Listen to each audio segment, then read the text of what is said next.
sayyidil mursalin wa ala alihi wa ashabihi ajma'in, amma ba'd. Rabbi shrah li sadri wa yassir li amri wahlul 'uqdatam min lisani yafqahu qawli. Baik, selamat siang ya kepada teman-teman dari kelas teknologi informatika ya. Benar ya? Teknologi informatika kelas V. Teknik elektronika, Pak. Oh, maaf, salah. Teknik elektronika. Ini kebalik-balik. Teknik elektronika kelas V ya. Selamat datang kembali ke mata kuliah pendidikan agama Islam ya. Ini di pertemuan kita yang ke-6 untuk pertemuan sinkronus kita ya. Setelah di pertemuan sebelumnya kita juga ada di sinkronus ya. Membahas terkait dengan ibadah dan pembentukan karakter, dan di sebelumnya juga ada sumber ajaran Islam. Nah, di pertemuan kali ini nanti ya, di pertemuan sinkronus kita yang ke-6 nanti, kita akan bersama-sama membahas terkait dengan konsep kesetaraan gender dalam perspektif Islam.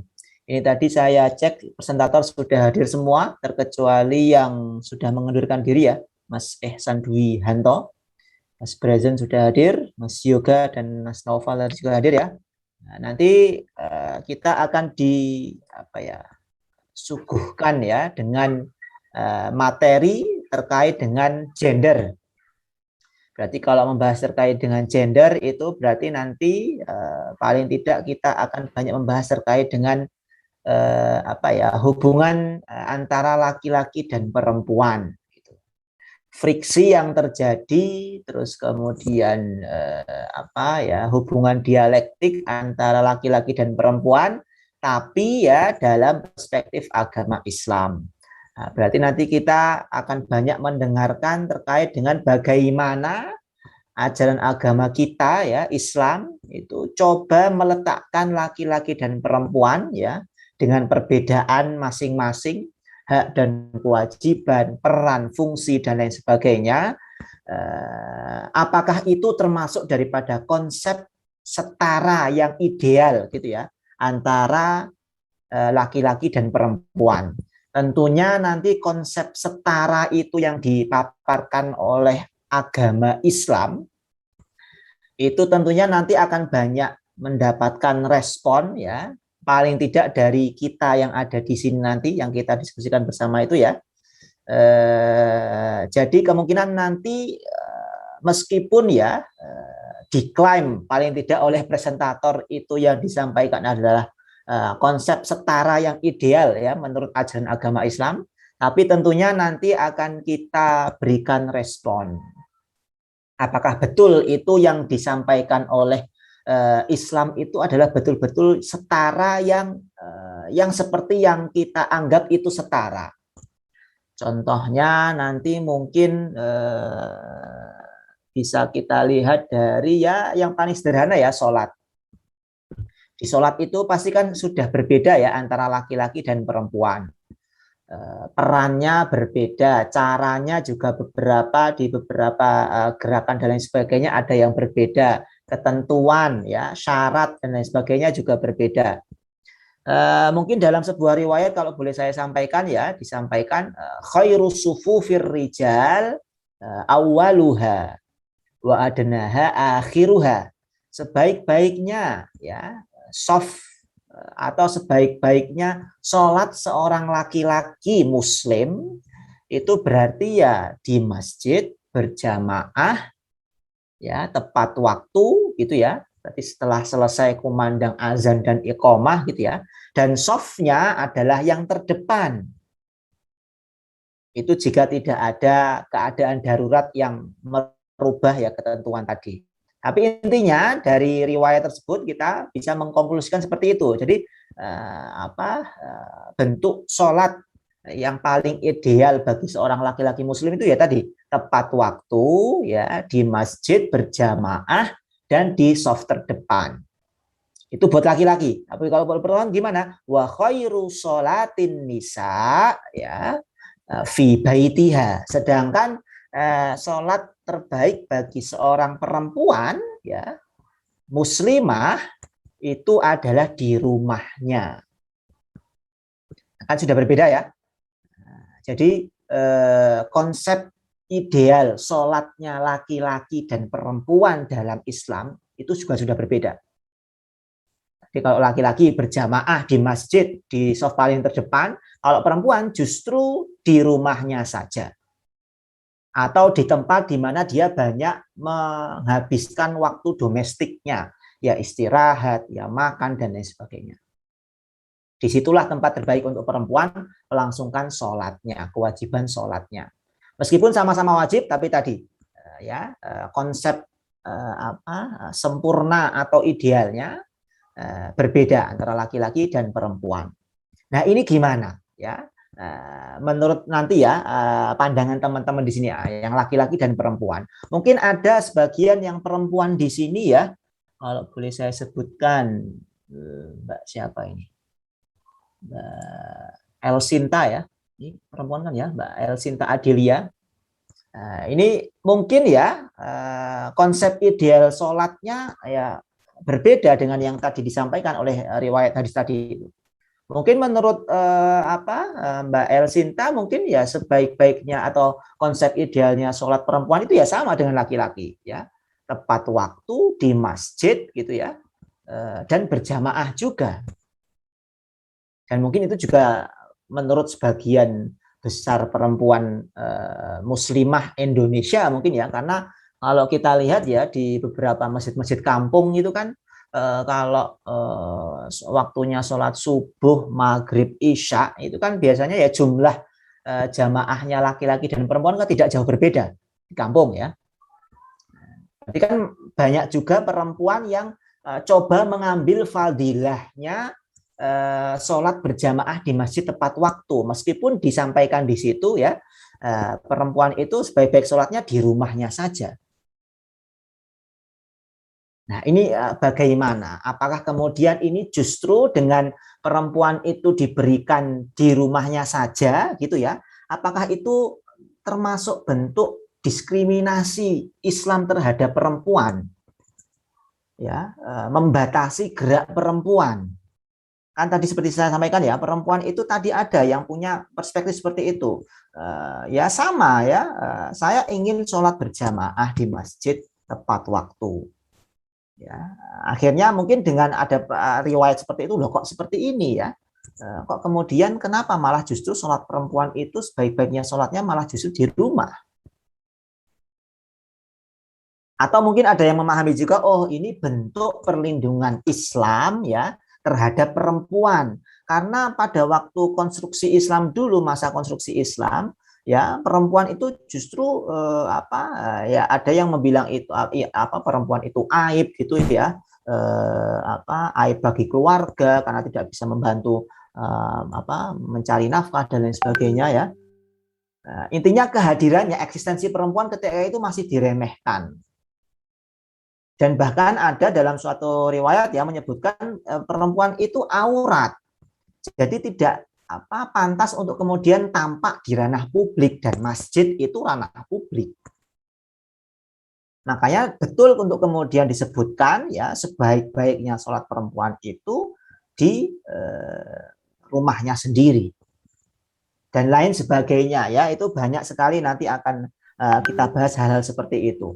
Jadi suatu kebijakan dalam Islam ya punya dua perspektif. Yang satu bilang oh ini bentuk diskriminasi terhadap perempuan, pembatasan gerak perempuan. Tapi ada yang satu bilang oh tidak, ini bentuk perlindungan hukum ya, perlindungan Islam terhadap perempuan karena diletakkan sesuai dengan porsinya dan lain sebagainya.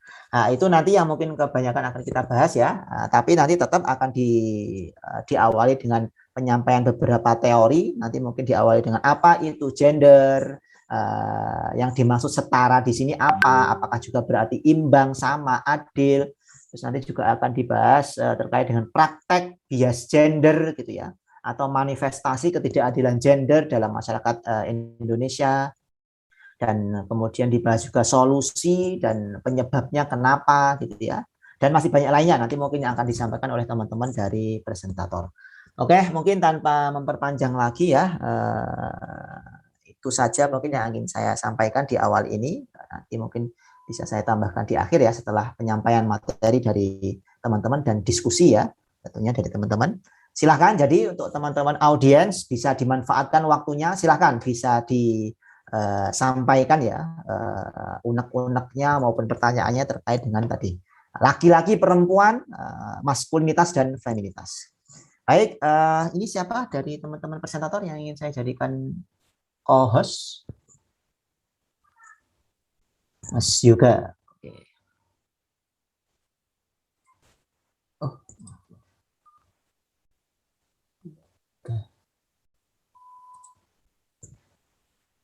Baik, sudah ya Mas Yoga ya. Oke, waktu dan tempat saya sepenuhnya persilahkan kepada Mas Yoga dan kawan-kawan. Silakan.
Maaf Pak, untuk yang Mas Yoga itu lagi ngehang laptopnya diganti Mas Noval yang share screen.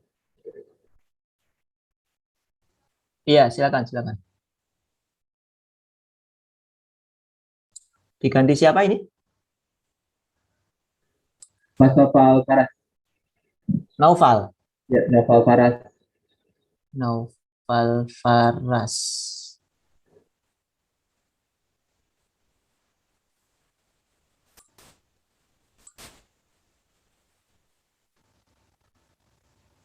Ya, sudah, Mas Naufal Faras. Sebelumnya, Assalamualaikum warahmatullahi wabarakatuh. Assalamualaikum warahmatullahi wabarakatuh. Waalaikumsalam warahmatullahi wabarakatuh.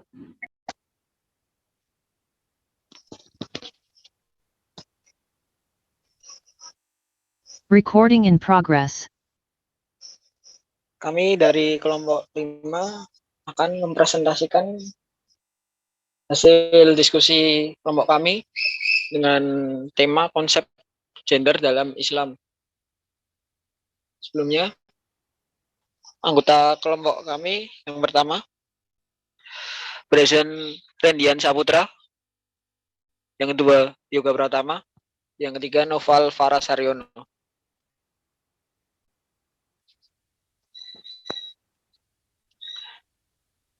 Pengertian gender.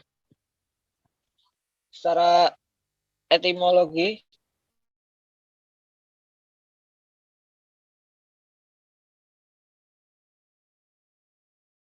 istilah gender sendiri dari kata gender atau sering juga disalah ejakan gender dalam sosiologi mengacu pada sekumpulan ciri-ciri khas yang dikaitkan dengan jenis kelamin seseorang dan diarahkan pada peran sosial atau identitas dalam masyarakat. Secara terminologi ada dua, yaitu seks dan gender. Seks, perbedaan laki-laki dan perempuan secara anatomi biologis sudah melekat dalam diri seseorang dan tidak bisa dipertukarkan. Contoh, perempuan mempunyai payudara, rahim, dan bisa melahirkan menstruasi dan sebagainya. Laki-laki mempunyai bisa memproduksi sperma, berkumis, dan sebagainya. Gender,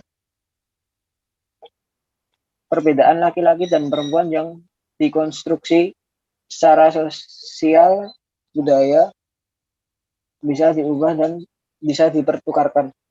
Contoh, perempuan mempunyai sifat lembut, lemah, emosial, dan sebagainya. Laki-laki mempunyai sifat rasional, gagah, tegar, dan sebagainya. Perempuan memasak, menyapu, mencuci, membersihkan rumah. Laki-laki menyetir, mencangkul, memperbaiki kendaraan, dan sebagainya.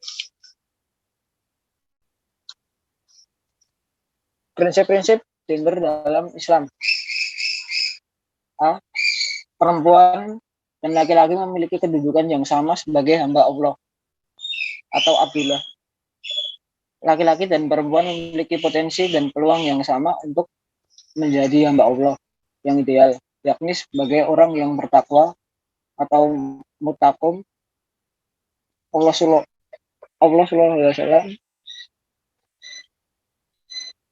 memerintahkan kepada manusia baik laki-laki maupun perempuan untuk beribadah tanpa kecuali dan Allah hanya memandang perbedaan di antara mereka dari tingkat kemuliaan mereka dari sisi ketakwaannya. B. Perempuan dan laki-laki mempunyai tugas yang sama sebagai khalifah di bumi atau khalifatus fil ardi. Dalam surat Al-An'am ayat 165, surat Al-Baqarah ayat 30 diterangkan bahwa perempuan dan laki-laki mempunyai fungsi yang sama sebagai khalifah yang akan mempertanggungjawabkan tugas-tugas kekhalifahannya di muka bumi.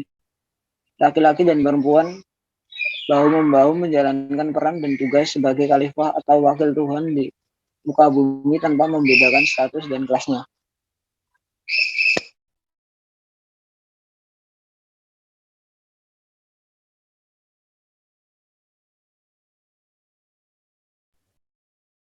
Oke, selanjutnya ada C, perempuan dan laki-laki sama-sama menerima perjanjian awal dengan Tuhan. Dalam surat Al-A'raf ayat 172 diterangkan bahwa laki-laki dan perempuan telah menyatakan ikrar yang sama akan keberadaan Tuhan. Tidak ada diskriminasi jenis kelamin di dalamnya. Yang D, Hawa dan Adam terlibat secara aktif dalam drama kosmik. Keduanya diciptakan di surga dan memanfaatkan fasilitas surga. Keduanya mendapat kualitas godaan yang sama dari setan.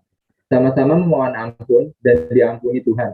Setelah di bumi, keduanya mengembangkan keturunan dan saling melengkapi dan saling membutuhkan antara satu sama lain.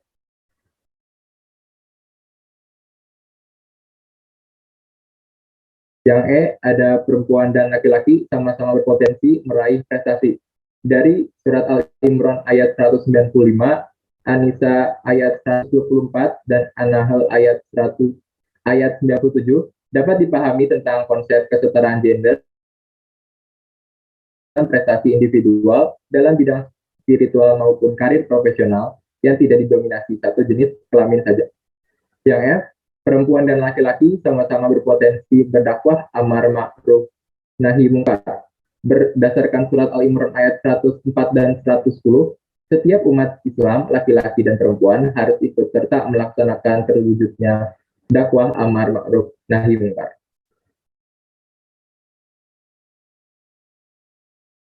Selanjutnya ada implementasi kesetaraan gender di Indonesia. Yang pertama, pemerintah perlu aktif meningkatkan kesadaran gender di kalangan elit politik dan aparat negara. Penghambat utama kesadaran gender di level negara adalah pola pikir patriarki atau maskulin yang berkembang di kalangan elit politik dan aparat pemerintah. Yang kedua, pemerintah juga harus memperbanyak hukum dan peraturan yang pro kesetaraan gender untuk mewujudkan hubungan gender yang berkeadilan. Di sisi lain, masyarakat perlu secara berkesinambungan menyuarakan dan mendesak pemerintah untuk lebih peduli pada persoalan gender. Maaf mas, belum kelas.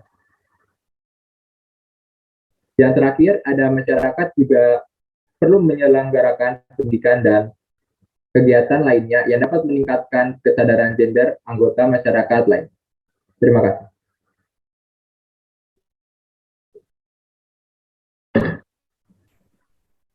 Selanjutnya, praktik bias gender dalam masyarakat Indonesia. Bias merupakan kondisi yang memihak atau merugikan. Sedangkan gender merupakan sifat yang melekat pada laki-laki maupun perempuan yang dikonstruksikan secara sosial maupun budaya. Menurut data Badan Pusat Statistik, Indeks Pembangunan Manusia menurut provinsi dan jenis kelamin di Indonesia tahun 2018 menunjukkan bahwa pria 75,43% dan wanita 68,63%. Data tersebut menunjukkan bahwa akses hasil pembangunan pada wanita masih lebih rendah dibandingkan pria dalam memperoleh pendapatan, kesehatan, pendidikan, dan sebagainya. Hal tersebut memicu adanya bias gender atau suatu kondisi yang memihak dan merugikan salah satu jenis kelamin.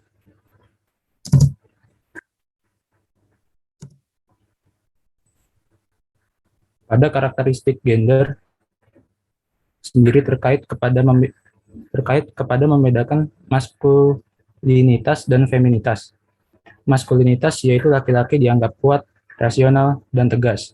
Maka seringkali dalam masyarakat terdapat bias gender bahwa pria dianggap tabu apabila mengerjakan pekerjaan rumah seperti memasak, membersihkan rumah, dan mengurus anak. Sedangkan feminitas yaitu wanita dikenal lemah lembut, emosional, keibuan, afektif, dan irasional. Yang seringkali terjadi bias gender seperti wanita diragukan kemampuannya untuk menduduki suatu jabatan dalam pekerjaan. Dampak dari bias gender adalah diskriminasi gender seperti stereotip atau citra baku, subordinasi atau penomorduaan, marginalisasi atau peminggiran, bebas ganda atau double burden, kekerasan atau violence, serta pelecehan seksual. Bias gender dapat dicegah dengan mendidik dan mengasuh anak secara adil. Selain itu juga dengan mengedukasi seks serta karakter anak sejak dini. Dengan mengurangi adanya bias gender, maka akan mendorong kesetaraan guna mewujudkan pembangunan yang adil dan setara bagi pria dan wanita.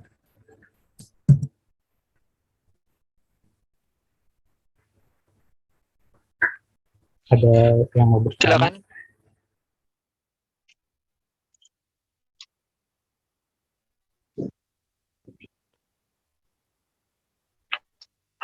Apakah ada yang mau menanggapi?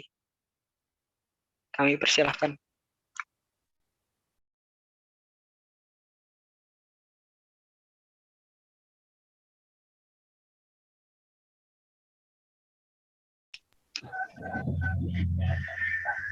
Izin Mas, izin bertanya.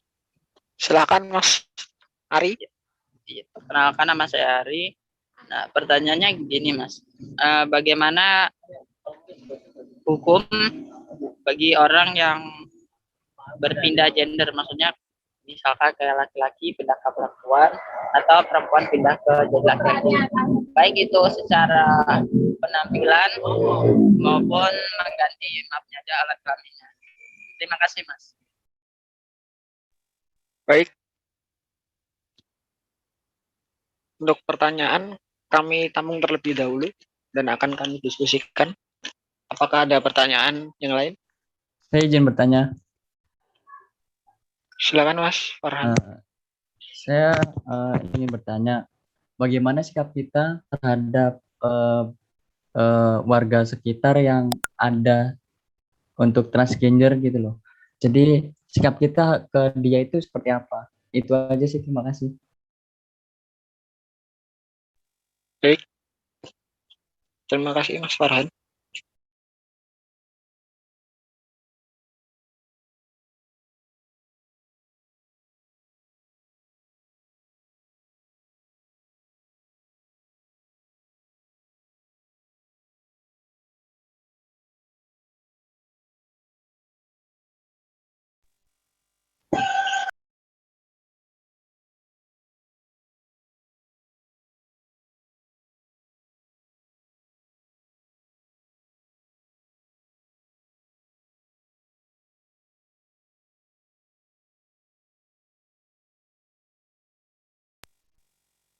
Apakah ada pertanyaan lagi?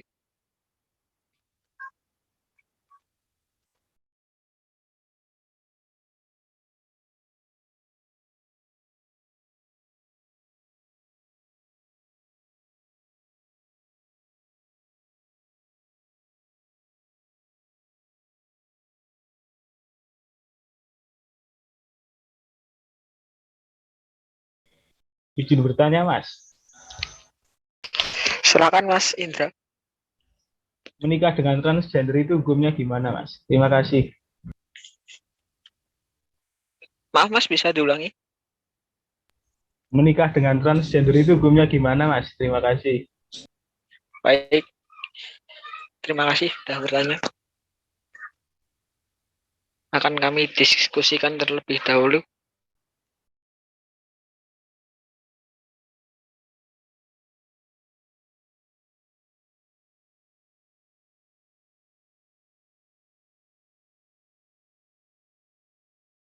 Recording stopped.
Mohon izin, saya akan menjawab pertanyaan dari Mas Ari, yaitu hukum untuk yang berpindah gender atau kelamin.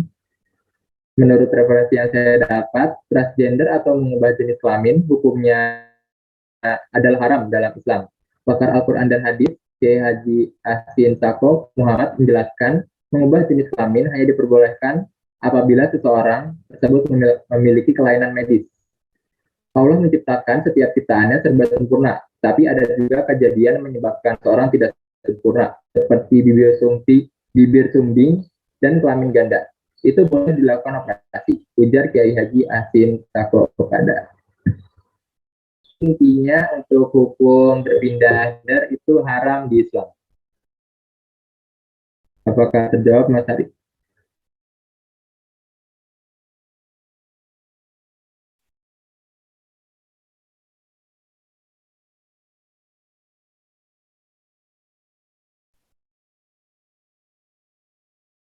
Mas Ari, apakah terjawab?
Izin menjawab untuk pertanyaan dari Mas Indra Ardana.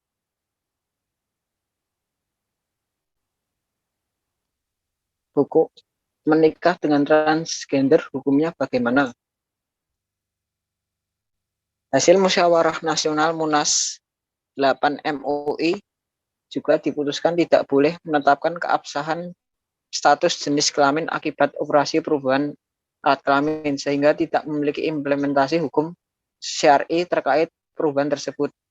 Karena tidak memiliki implementasi hukum syar'i, maka dalam hukum perkawinannya dilihat dari jenis kelamin awal sebelum perubahan.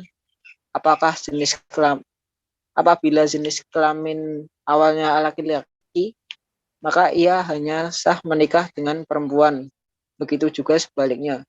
Jika jenis kelamin awalnya adalah perempuan, maka ia hanya sah menikah dengan laki-laki. Apakah sudah terjawab, Mas Indra? Sudah Mas, terima kasih.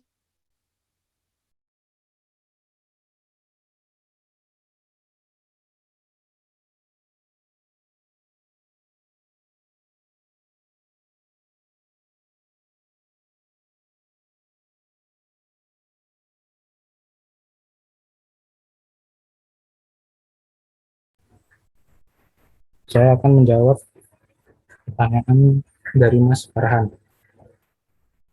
Bagaimana sikap kita kepada orang yang transgender? Sikap kita harus bersikap sewajarnya dan tidak boleh memandang sebelah mata karena di hadapan Allah kita sama derajatnya. Sekian.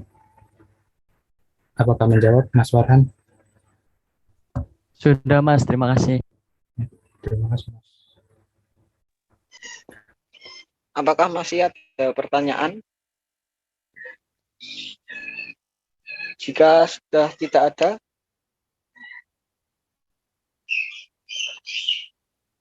presentasi kelompok kami akan kami tutup. Kurang lebihnya mohon maaf. Wassalamualaikum warahmatullahi wabarakatuh. Waalaikumsalam. Waalaikumsalam warahmatullahi wabarakatuh. Assalamualaikum warahmatullahi wabarakatuh. Waalaikumsalam warahmatullahi wabarakatuh. Wah, agak tergesa-gesa ini kayaknya presentator ini. Ya, tapi nggak apa. Terima kasih ya untuk teman-teman presentator, Mas Brazen dan kawan-kawan, Mas Yoga dan Mas Naufal. Jadi kelihatannya ada 3 ya pertanyaannya, tapi tadi kelihatannya di satu topik yaitu terkait dengan fenomena transgender tadi ya. Dipicu sama pertanyaan dari Mas Ari tadi ya, terkait dengan apa hukumnya transgender. Terus tadi dilanjutkan dengan Mas Farhan dan Mas Naufal ya, tadi yang bertanya terkait dengan bagaimana sikap kita ya terhadap teman-teman kita yang entah itu baru ada indikasi tapi belum declare themselves gitu ya, atau belum came out as lesbi, gay atau dan sebagainya, tapi baru ada indikasi-indikasi saja gitu ya, atau memang yang sudah ya keluar gitu ya sebagai lesbi, gay dan sebagainya. Terus kemudian tadi Mas Naufal bertanya hukumnya apa gitu ya menikah dengan yang trans man atau yang trans woman. Ini kayaknya Mas Naufal tertarik nih atau hanya bertanya saja ya? Hanya penasaran saja, Pak. Saya masih normal, penasaran. alhamdulillah.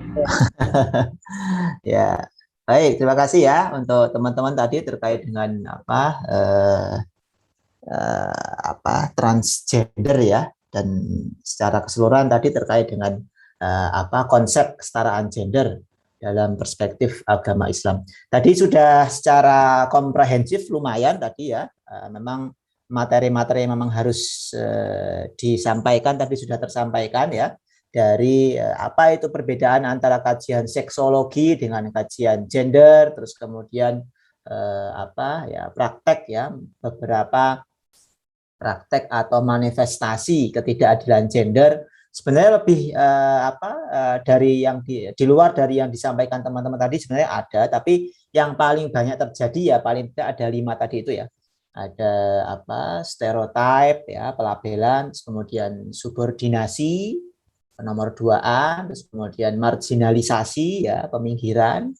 Terus yang biasanya paling banyak dikeluhkan oleh perempuan-perempuan wanita karir, tapi dia juga sebagai seorang istri maupun ibu itu ya, double burden atau beban ganda.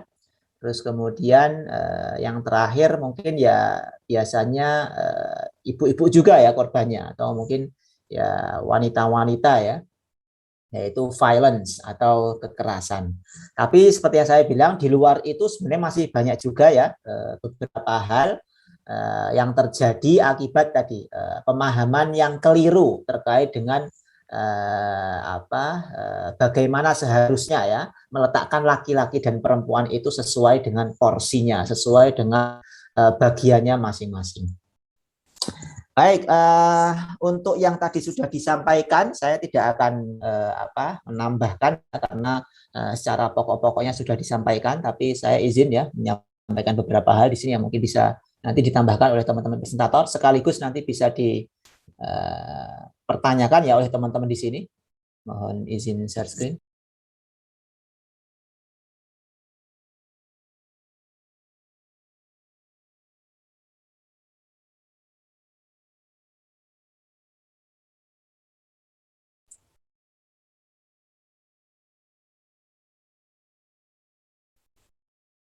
Ya, sudah muncul ya layar yang saya tampilkan. Suara saya juga jelas? Jelas, Pak. Iya, Pak. Oke, ini menguatkan saja ya dengan apa yang sudah disampaikan oleh teman-teman presentator tadi. Jadi memang betul agama kita itu sudah jelas posisinya terkait dengan pembahasan gender. Jadi seperti yang tadi dibilang ya, seks itu sifatnya kodrati. Jadi Mas Naufal Indra contohnya, dia diciptakan oleh Allah sebagai laki-laki itu ya, setelah ditinjau dari kajian seksologi gitu ya. Tadi kan ilustrasi seks kan kalau laki-laki seperti ini, laki-laki perempuan yang seperti itu ya. Nah, itu kalau sudah dinyatakan sebagai laki-laki gitu ya, maka itu ketetapan Tuhan sifatnya kodrati bagi Mas Naufal Indra. Dia diciptakan sebagai laki-laki gitu ya.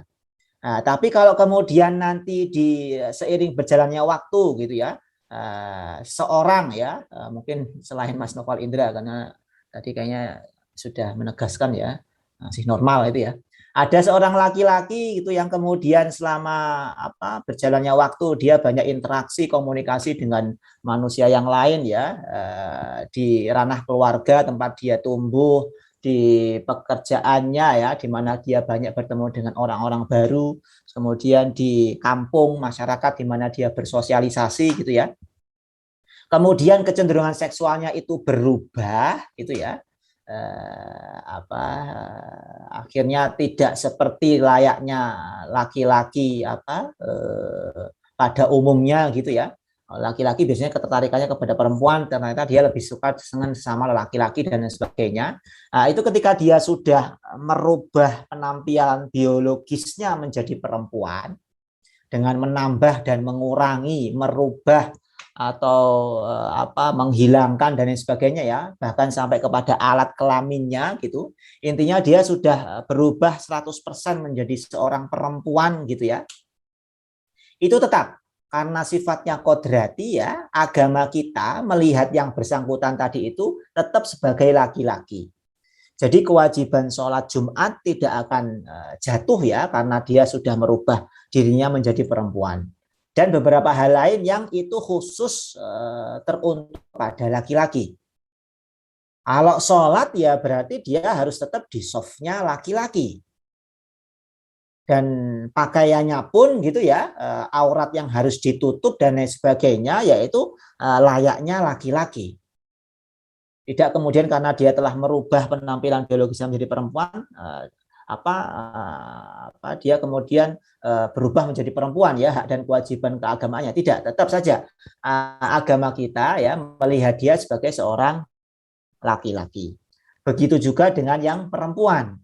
Sudah merubah keseluruhan bentuk biologisnya kepada atau menjadi laki-laki gitu ya, sudah suntik hormon dan sebagainya, akhirnya masa menstruasinya juga jadi berubah atau hilang sama sekali atau berkurang gitu ya. Tapi kalau ternyata nanti dia sudah merubah bentuk tubuhnya itu menjadi laki-laki, tapi ternyata masih menstruasi gitu ya, ya tetap saja tidak diperbolehkan atasnya ya kewajiban-kewajiban ya seperti sholat dan puasa contohnya ketika dia menstruasi, meskipun secara penampilan ya dia sudah menjadi laki-laki. Karena dia terlahir perempuan ya, maka tetap dihukumi sebagai perempuan. Karena apa? Karena agama kita sudah jelas ini. Inna khalaqnakum min dzakarin wa unsa, laki-laki atau perempuan, laki-laki dan perempuan. Meskipun tadi seperti yang disampaikan teman-teman tadi ya, presentator, ada fatwa haram mengganti alat kelamin atau jenis kelamin, tapi diperbolehkan ya, medis boleh turun tangan untuk merubah itu ketika ada yang terlahir dengan alat kelamin ganda atau dengan alat kelamin yang tidak begitu jelas. Ini laki-laki atau perempuan gitu ya. Nah, itu boleh untuk kemudian medis turun tangan ya, ada jirahah tibbiyahnya, ada operasi medisnya. Nah, itu diperbolehkan untuk kemudian jelaskan gitu ya, arah atau kecenderungan seksualnya itu kepada laki-laki atau perempuan. Nah, ini ya, min zakarin wa unsa. Nah, ini seperti yang tadi disebutkan juga, tidak ada ya satu di atas yang lainnya, satu di bawah yang lainnya, tidak ada. Satu lebih unggul daripada lainnya, satu lebih terlambat daripadanya, tidak ada. Kecuali dalam satu hal. Apa itu? Ini. Ya'muruna bil ma'ruf wa yanhauna 'anil munkar. Jadi tidak ada urusan keduniaan ya, yang itu hanya cocok untuk laki-laki atau yang hanya cocok untuk perempuan. Semuanya boleh ya untuk laki-laki dan perempuan dalam hal urusan keduniaan apapun itu, kepemimpinan, atau bahkan ngurusin anak itu ya, tidak melulu itu hanya kewajibannya perempuan, tidak. Kewajibannya ibu, istri, tidak. Suami pun juga ada kewajiban di situ. Karena kenapa? Wa 'alal mauludi lahu rizquhun au kiswatuhun ya. Jadi nafkah ya berupa baju, makanan itu sebetulnya tanggung jawab suami. Tapi banyak yang kemudian mengartikan itu hanya mentok kepada memberikan berupa uang gitu ya, untuk kemudian dikelola untuk oleh istri, nanti kemudian baru dimasak oleh istri atau dibelanjakan oleh istri gitu. Nah, tidak, sebetulnya sampai kepada yang mateng gitu ya, nasi, lauk, pakaian gitu ya, itu sebetulnya masih tanggung jawab suami. Tapi karena tadi ya stereotip, label, kalau urusan dapur dan mencuci itu punya istri ya, maka suami mentok hanya kepada tadi memberikan uang atau nafkah tadi itu ya, yang berupa uang. Tapi sebetulnya tidak ya, semuanya boleh. Laki-laki ketika dia memang bisa gitu ya, terlepas dari memang kewajiban dia untuk menafkahi keluarganya gitu ya, untuk kemudian dia lebih cocok untuk di ranah domestik saja ya silakan, nggak apa. Laki-laki cuci baju, laki-laki cuci piring, laki-laki masak dan sebagainya, tidak apa-apa. Itu tidak ada kemudian batasan ya dari agama kita untuk melarang suami atau laki-laki itu terjun ke dunia domestik gitu ya. Karena kenapa? Ini ba'duhum auliya'u ba'd. Satu dengan yang lainnya itu ya saling melengkapi dengan porsi masing-masing. Ini terkait dengan beberapa teks dalam agama kita mengatur terkait dengan tadi kodrat seks dan relevansinya dengan gender. Begitu juga dengan yang lain ya, ini ya ittaqu rabbakum alladzi khalaqakum min nafsin wahidah wa khalaqa minha zaujaha. Ada diciptakan sebuah jiwa ya dan pasangannya. Nah, ini berarti kalau laki-laki dan perempuan. Batsa minhuma rijalan katsiran wa nisaa. Ini ada yang rijal, ada yang nisa, ada yang laki-laki dan juga ada yang perempuan. Lirijali nasibum mimma iktasabu wa linnisa'i nasibum mimma iktasab. Jadi memang betul laki-laki itu punya bagiannya sendiri dan perempuan ada bagiannya sendiri gitu ya.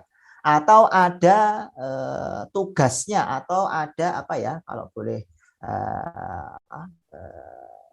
menerjemahkannya secara langsung ya, kata nasib di sini ya, biar tidak disalahpahami oleh teman-teman di sini. Jadi memang betul ada fungsinya masing-masing. Laki-laki identik dengan pekerjaan yang kasar, membutuhkan kekuatan fisik yang lebih. Perempuan identik dengan pekerjaan yang membutuhkan detail, ketelitian, dan lain sebagainya. Tapi itu tidak menutup kemungkinan untuk adanya tadi ya, saling melengkapi. Kalau ternyata laki-laki itu juga terampil dalam hal yang membutuhkan ketelitian ya tidak apa-apa gitu ya. Begitu juga dengan perempuan, kalau ternyata memang secara fisik dia kuat untuk jadi kuli gitu ya, ya diperbolehkan. Ya, selama tadi al-amru bil ma'ruf wan nahyu 'anil munkar. Beberapa tadi dalil dalam Al-Qur'an yang secara garis besar ya, secara umumnya itu memang tidak kemudian merendahkan satu, meninggikan satu di atas lainnya, merendahkan satu di bawah yang lainnya, tidak. Tapi memang ada ya, tadi seperti yang disebutkan teman-teman tadi ya, beberapa praktek bias gender yang itu kita tidak boleh menutup mata atau kemungkinan ya, ada pengaruh daripada teks-teks keagamaan. Jadi pemahaman atau praktek yang terjadi di masyarakat Muslim Indonesia khususnya itu memang ada beberapa yang didorong ya atau terpengaruh oleh pemahaman-pemahaman keagamaan yang itu tentunya berasal dari pemahaman terhadap suatu teks dalam Al-Quran maupun hadis. Nah, ini contohnya yang diriwayatkan oleh Abi Bakrah ini. An Abi Bakrah qala laqad nafa'ani Allah bi kalimatin sami'tuha min Rasulillah sallallahu alaihi wasallam ayyamal jamal. Jadi ini terjadi ketika perang Jamal ya. Yang itu cukup banyak didiskusikan terutama kalau membahas terkait dengan keluarga Rasulullah ya. Langsung saja, lamma balagha Rasulullah sallallahu alaihi wasallam anna ahla Faris ya qad mallaku alaihim binta Kisra. Jadi tersampaikan kepada Rasulullah ya bahwasanya ahlu Faris atau penduduk Persia, Faris ketika itu qad mallaku alaihim binta Kisra. Dipimpin ya, ada suatu daerah di Persia ketika itu dipimpin oleh perempuan Kisra, perempuan atau anak perempuan dari seorang raja yang dia itu belum sampai kepada mereka hidayatul Islam. Apa kata Rasulullah ketika itu? La yufliha qaumun wallau amrahum imra'atan. Tidak akan berhasil ya suatu kaum atau komunitas ketika mereka menyerahkan kepemimpinan mereka itu kepada seorang perempuan. Nah, ini kalau kita pahami secara tekstual seolah-olah perempuan itu tidak mumpuni, tidak capable untuk memimpin gitu ya. Karena di sini dijelaskan tidak akan pernah berhasil, la yufliha, tidak akan pernah. Jadi kalau ada bahasa Arab ya, kan ada la, ada lam, ada lan ya, itu berbeda. Kalau la itu jangan atau tidak, lam itu belum. Kalau lan itu berarti tidak akan pernah. Ini seperti kayak penekanan untuk kata la ya. Never gitu kalau lan itu bahasa Inggrisnya. La yufliha qaumun walau amrahum imra'atan. Tidak akan pernah beruntung, berhasil suatu kaum yang menyerahkan kepemimpinan mereka itu kepada perempuan. Akhirnya terjadi perdebatan di sini. Ada dua pendapat. Ya. Yang satu menyatakan ini hanya terkhususkan kepada daerah itu saja, ahlu Faris ya. Terus kemudian pemimpinnya ketika itu binta Kisra. Dan hanya terkhususkan pada saat itu saja. Ya, tapi ada juga yang bilang oh tidak, ini kalau menurut tinjauan linguistik gitu ya, matan hadisnya itu ya, la yufliha qaumun walau amrohum imro'atan ini semuanya bentuknya nakiroh atau bentuknya itu umum untuk semua komunitas kaumnya itu ya, dan imro'ahnya ini atau perempuannya ini juga semua perempuan. Jadi semua perempuan itu tidak mumpuni untuk menjadi seorang pemimpin atas komunitas apapun, dari yang terkecil sampai yang terbesar. Nah, ini dua hal tadi itu. Tentunya dengan argumentasi masing-masing. Ini satu ya, ada satu hadis yang menyatakan seperti itu. Begitu juga ini ayat Al-Quran ini ya, ar-rijalu qawwamuna 'alan nisa. Laki-laki itu berkuasa atas perempuan. Qawwamun, punya kontrol atas perempuan. Ini kan kalau kita pahami kan pasti ya, wah ini berarti benar ya, laki-laki itu diberikan ya oleh Tuhan itu keunggulan daripada perempuan, karena di sini disebutkan ya, laki-laki itu qawwamuna 'alan nisa atau berkuasa atas perempuan. Kenapa? Bima faddalallahu ba'dhum 'ala ba'din. Itu atas izin Allah, atas karunia Allah. Wa bima anfaqu min amwalihim, dan ya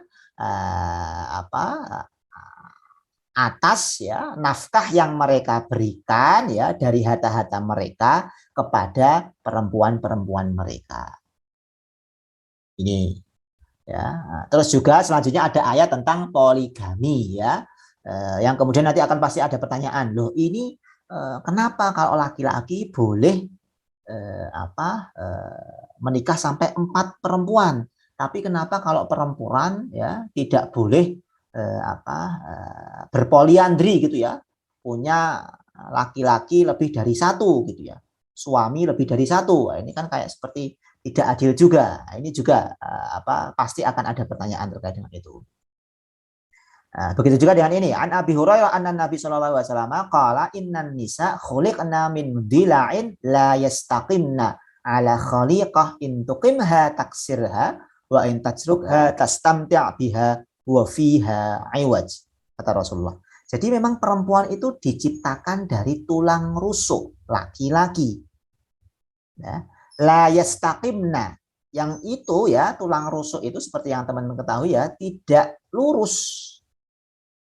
Ya, intuqimha taksirha. Tapi kalau kamu berusaha untuk meluruskannya, maka kamu akan memecahkannya, taksirha. Wa in tajrukha, tapi seandainya kamu meninggalkannya begitu saja, ya, maka dia akan tastamti' biha. Kalau bahasa mudahnya itu berfoya-foya gitu ya, atau ya terlalu enjoy gitu ya. Wa fiha iwaj, dan seandainya kamu tinggalkan begitu saja gitu ya, itu akan ada penyakit ya, iwajun, akan ada suatu yang kurang gitu ya, bagi laki-laki itu atau bagi perempuannya sendiri. Nah, ini kan seperti terdengar gitu ya, merendahkan harkat martabat perempuan. Ini nanti yang mungkin akan saya instruksikan pada teman-teman presentator ya, Mas Brezen dan kawan-kawan, nanti untuk mendapatkan tafsirnya. Setelah mendapatkan tafsirnya, tentunya nanti akan mendapatkan konteks yang melatar belakangi turunnya ayat ini itu apa, pemahaman lengkapnya terkait dengan ayat itu seperti apa. Ditambahkan mungkin nanti dengan pendapat para pakar ya agama Islam kontemporer, yang kemudian mungkin itu bisa kita temukan relevansinya. Oh, ternyata yang dimaksud dengan tulang rusuk itu maksudnya adalah seperti ini. Intinya kita tidak bisa memaksakan kehendak kita sebagai laki-laki kepada perempuan gitu. Dan lain sebagainya. Intinya silakan nanti bisa digali ya teman-teman dari presentator untuk mencari makna substansial daripada ayat-ayat maupun hadis tadi yang seperti yang saya sebutkan tadi. Itu kalau dikategorikan itu ayat dan hadis misoginis gitu ya, yang terdengar atau terlihat seperti merendahkan harkat martabat perempuan. Oke, sampai yang saya sampaikan di sini ada yang mau ditanyakan terlebih dahulu, silakan. Saya mau bertanya, Pak. Silakan Mas Farhan Prasetyo. Gini Pak, saya izin bertanya. Kalau misalkan transgender itu kan udah diganti semua gitu Pak. Dari tubuhnya lah pokoknya. Nah, suatu saat dia tuh pengen bertobat gitu Pak. Nah, kalau begitu tobatnya nanti diterima atau enggak ya Pak? Terus bagaimana gitu Pak? Terima kasih Pak. Baik, oke, terima kasih Mas Farhan ya terkait dengan trans man atau trans woman gitu ya, yang itu mereka sampai sudah merubah gitu ya. Entah itu hanya sebatas di pikirannya saja atau sudah sampai kepada alat-alat biologisnya itu ya. Ya, seperti yang harus kita ketahui ya, jadi dosa yang tidak bisa diampuni oleh Allah itu kan hanya dosa syirik ya. Jadi tentunya di luar dosa syirik itu masih ada kemungkinan untuk kita bisa bertaubat gitu ya, dan taubat kita ada kemungkinan ya diterima oleh Allah, tapi itu tentunya atas kuasa Allah. Tapi memang seperti yang dijanjikan oleh Allah ya dan Rasulnya ya, semua dosa itu akan diampuni ya, kecuali dosa menyekutukan Allah. Nah, berarti begitu juga dengan dosa mengganti alat kelamin atau mengganti yang sudah termasuk daripada kodrat Tuhan.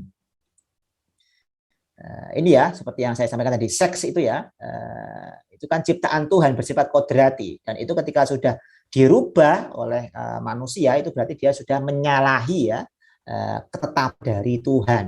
Dan itu seperti yang tadi saya bilang ya, dan teman-teman presentator bilang tadi, menurut fatwa MUI tahun 1980 ya, mengganti jenis kelamin itu ya, kalau di fatwanya seperti itu, mengganti jenis kelamin itu hukumnya haram menurut fatwa MUI.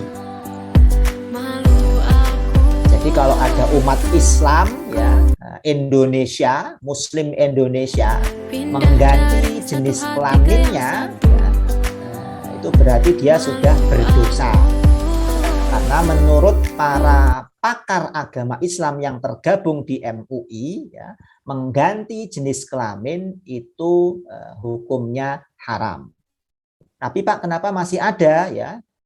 Kita temukan di tengah-tengah masyarakat kita, karena itu hanya sebatas fatwa ya, sifatnya hanya rekomendasi, tidak kemudian seperti KUH Perdata atau Undang-Undang 45 atau Inpres ya, instruksi presiden atau permen ya, peraturan menteri, kementerian dan sebagainya, tidak sampai sekuat itu. Jadi tidak ada dampak hukumnya di negara kita ini. Makanya ya di negara kita ya masih bebas saja ya, ada yang transgender itu tadi.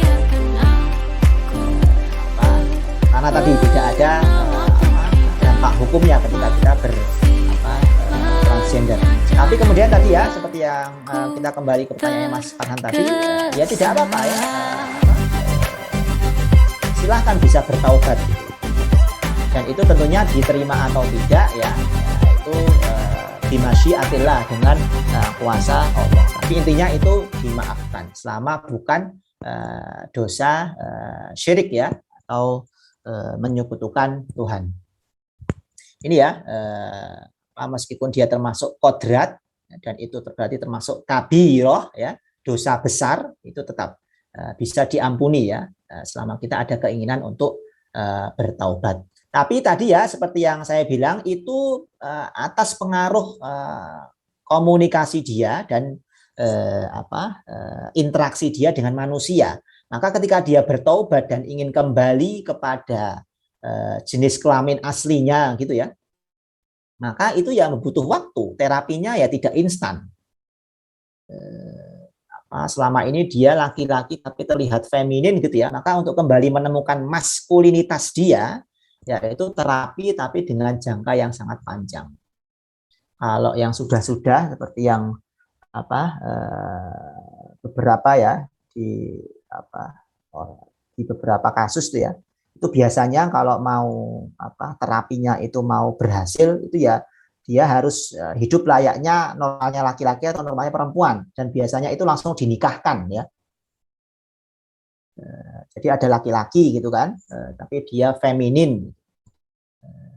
Nah, itu untuk kemudian dia bisa menemukan kembali maskulinitas dia, dan dia ada keinginan untuk kembali kepada maskulinitas dia, yaitu cara paling ampuh selama ini yang ditempuh ya, itu biasanya dinikahkan dengan perempuan. Jadi biar tadi ya menemukan kembali sisi-sisi maskulinitas dia.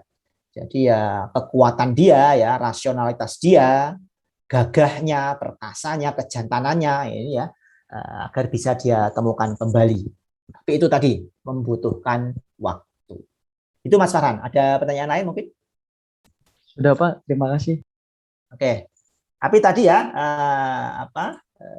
di seks tadi ya, itu kalau yang dirubah seperti itu ya, transgender tadi tetap sama. Jadi dihukumi dengan jenis kelamin asalnya. Ada yang bertanya lain selain Mas Farhan, silakan.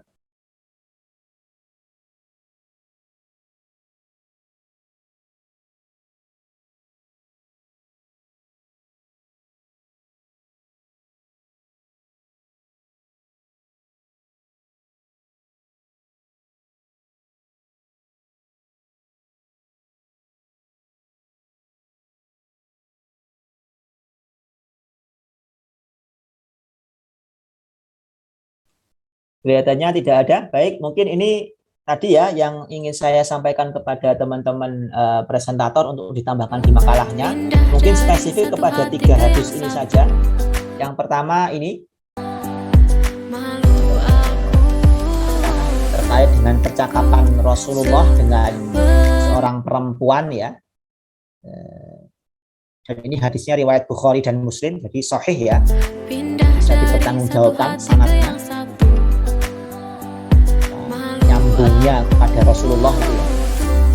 Ini disebutkan di sini perempuan itu lebih banyak menjadi penghuni neraka ya, ketimbang laki-laki. Kenapa? Karena mereka itu kurang akal dan akal. Kurang akalnya di bagian apa? Ya ini karena perempuan itu kesaksiannya hanya dinilai setengah daripada kesaksian pria. Jadi kalau ada perempuan ingin menjadi saksi gitu ya. Contohnya kan ada orang yang coba menuduhkan perbuatan zina ya, itu kan harus mendatangkan 4 orang saksi. Nah itu berarti kalau 4 orang saksi itu 4 orang laki-laki. Kalau mau diganti perempuan ya berarti 1 perempuan bernilai setengah kesaksian. Nah itu makanya dinilai kurang akalnya.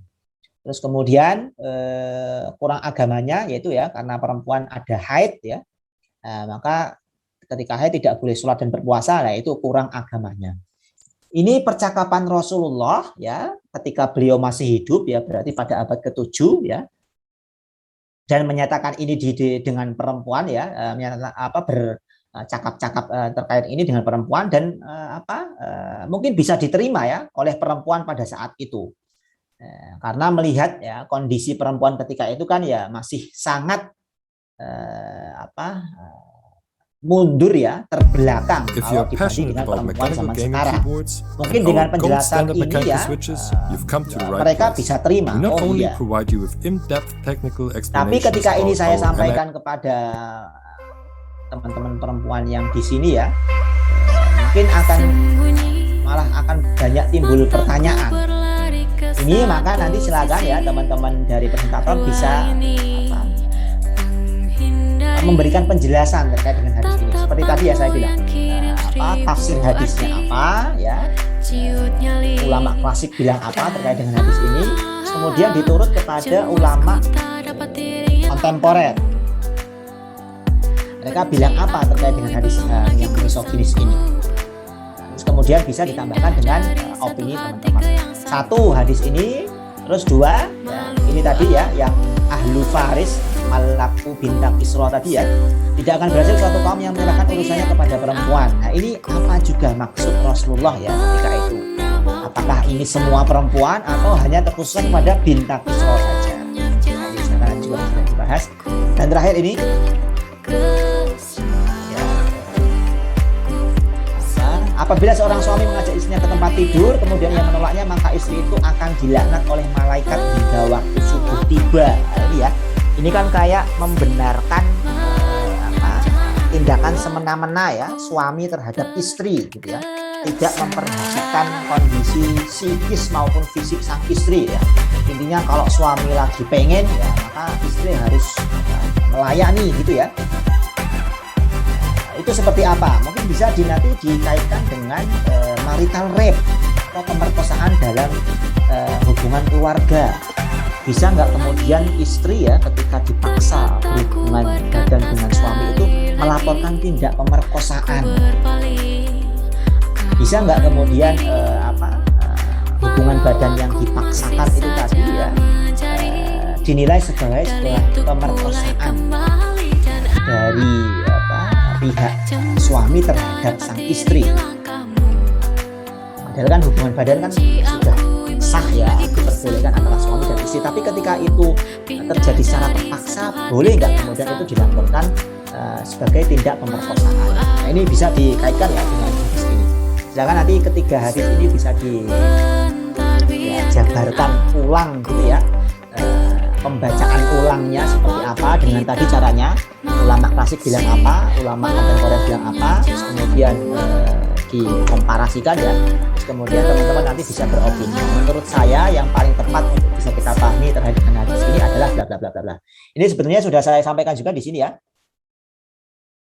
Tidak bisa diterjemahkan secara harfiah dan sebagainya, tapi nanti mungkin narasi teman-teman berbeda. Silahkan nanti bisa disampaikan di makalahnya.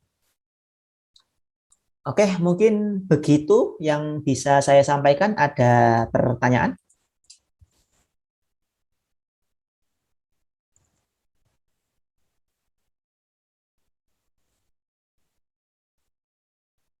Sudah cukup? Baik, kalau dirasa memang sudah cukup, kita cukupkan saja ya pertemuan kita pada siang menjelang sore hari ini. Untuk di pertemuan selanjutnya kita ada pernikahan ya, pernikahan dalam perspektif Islam, konsep pernikahan dalam perspektif Islam. Tapi itu kalau sesuai jadwal masih 2 pekan lagi, tapi saya mohon untuk teman-teman presentator bisa menyiapkan dari sekarang, karena nanti kalau ada kemungkinan kita rubah ya, pertemuan depan yang harusnya asinkronus kita rubah jadi sinkronus. Tapi nanti lihat kondisi, tapi bisa rumuskan dari sekarang untuk presentasinya dari kelompok pernikahan. Itu ya. Nanti pernikahan itu ada Mas Fitian Fadilah, Mas Tengku Arrayan, Mas Hafid Nur Ramadan, dan Mas Aditya Ariyuda. Mohon nanti bisa dimanfaatkan ya waktunya untuk bisa menyusun dari sekarang. Baik, mungkin itu saja dulu yang bisa saya sampaikan. Terima kasih ya untuk intensinya pada pertemuan kali ini dari presentator maupun non-presentator ya, dan diskusinya ya pada pertemuan kali ini. Mohon untuk pertemuan selanjutnya bisa ditingkatkan lagi ya, jadi bisa lebih banyak hal bisa kita dapatkan nanti ya dari pertukaran ide maupun pendapat dari teman-teman. Untuk selebihnya nanti kita manfaatkan ya di pertemuan selanjutnya. Baik, mari kita akhiri dengan bersama membaca hamdalah. Alhamdulillahirabbil alamin. Sampai berjumpa lagi di pertemuan selanjutnya. Terima kasih. Assalamualaikum warahmatullahi wabarakatuh. Waalaikumsalam warahmatullahi wabarakatuh. Terima kasih, Pak. Waalaikumsalam warahmatullahi wabarakatuh. Jangan lupa absen ya. Oke, Pak. Ya, siap Pak. Izin tanya dong, masih ada nggak Pak itunya? Loh? Sudah keluar, Mas. Oh, enggak, tadi saya gimana? Saya tadi ada uji coba protapel, bentar. Tahu nggak? Udah di chat dak ke Pak itunya. Apanya, Mas? Apa sih, Mas? Tadi saya tiba-tiba live gitu. Maksudnya kan tadi udah izin di chat uji coba protapel, cuman nggak tahu nggak dibalas, takutnya dialpain gitu. Nggak itu kan maksudnya nggak nanya Pak itu. Presensinya kan Yang lewat penting kan telepon. presensi toh, Mas. Oh, presensi ya. Maksudnya takutnya nanyain tadi tiba-tiba keluar gitu. Enggak. Ya udah, makasih ya. Ya. Yuk protapel. Udah tanggal 31 kok, Mas, susah banget untuk Mas syukurin loh. Susah banget loh. 31 apa? Oktober. 31 apa? 31 kemarin, Mas. Iya, Mas. Susah banget loh. Sama nanti hari Minggu. Susah. Hari Minggu. Langsung keluarga itu nilainya enggak kan? Enggak, wah susah banget, Mas. Tanggal 30 November. Jauh.